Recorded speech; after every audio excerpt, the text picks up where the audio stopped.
guys, and welcome back to my channel. Thank you for joining me in yet another video.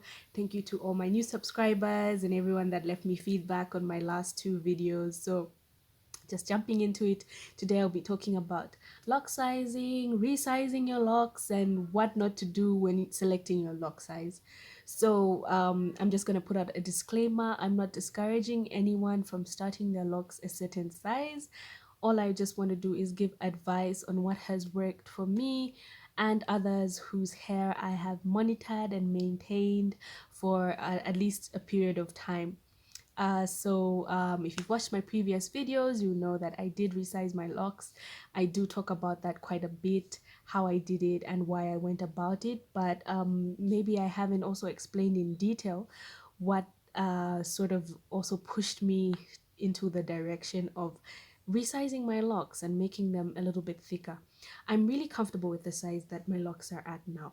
That's to begin with, but I will say, for aesthetic purposes, most people will talk about starting their microlocs in the tiniest size because they feel that it is always more acceptable or even more versatile in terms of styling.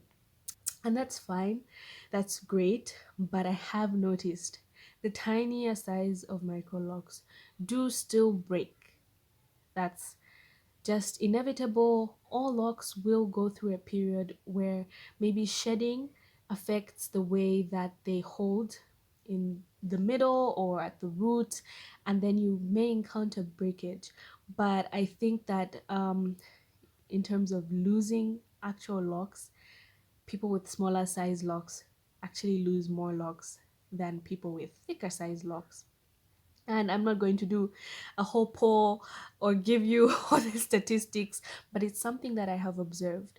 So when I had my locks really tiny, I did notice that when your locks are getting heavier, especially at the ends, meaning every all the hair that you're supposed to be shedding kind of gets to the end, and so the weight of your hair is sort of at the end of your hair. Sometimes with the tinier locks, it's very hard for the hair to kind of maintain that weight. And I've noticed it also depends on hair type.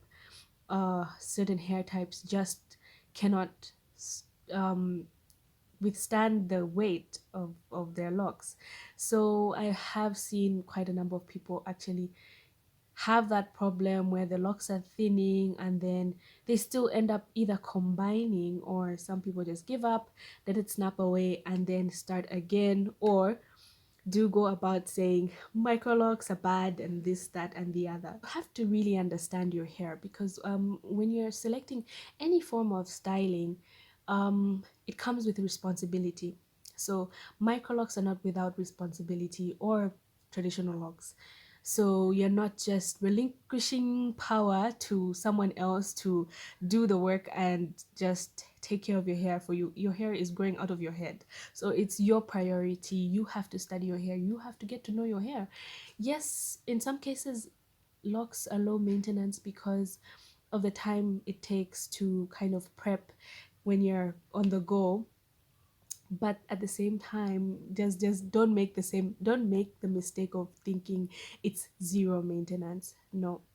So a lot of the breakage that I see happening is also because of neglect and not understanding what their hair can manage or withstand at the beginning of starting their locks.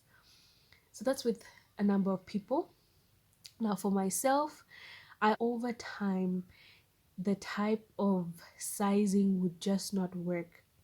The initial sizing I did would just not work for how I wanted my hair to look, because at a point it looked very nice when it was in a medium length phase, or I looked like I had a bob of some kind. But as the hair grew, it was failing to lock at some points. The hair was unraveling at other points, and so combining it was the best option for me.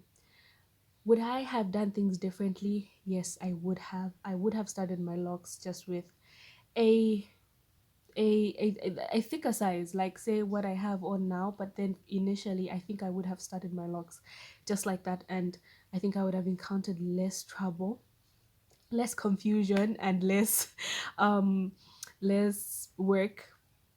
So in hindsight, I would advise you guys to just please don't base your decision making on aesthetics or what people might say about the size of your locks, but do it with caution. Like if you're going to do the tiniest size, choose the tiniest size of some of micro locks.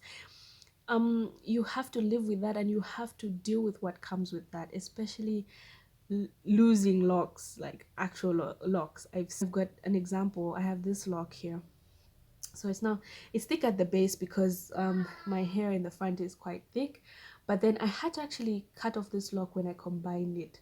So I had like maybe about 2 or 3 locks in this section, and even by the time I combined it, I had found my hair was thinning so much, so I had looked crazy. So I ended up cutting it. It was right about there when I cut it the first time, and now I guess it's grown up to here. But that's just to show you that it's really not worthwhile to like keep doing that, keep combining your locks, keep losing locks. And another example, one at the back there, which I had to recently chop off because when I had started with these tiny locks and combined, it was already thinning, or the 2 locks that I combined were already really thin in the middle, in between the new growth and the base of the heavier, sorry, the end of the lock. So it's supposed to be somewhere there, but then I just had to cut off what was looking too thin. So that's just it. I don't know what else to add on, but I will think of something. But it's just something that has come to me and people have asked me, and some people make comments like, oh, I wouldn't do my locks that size, I want mine tinier than that. And I'm like, been there, done that. And I'm not again discouraging or making a decision for anyone, but I'm just telling you to be cautious of the tiny lock trap, because it's a trap, because I've been there. And so anyway, just to keep this video short and sweet, thank you so much for watching, and I will be back with more content for you.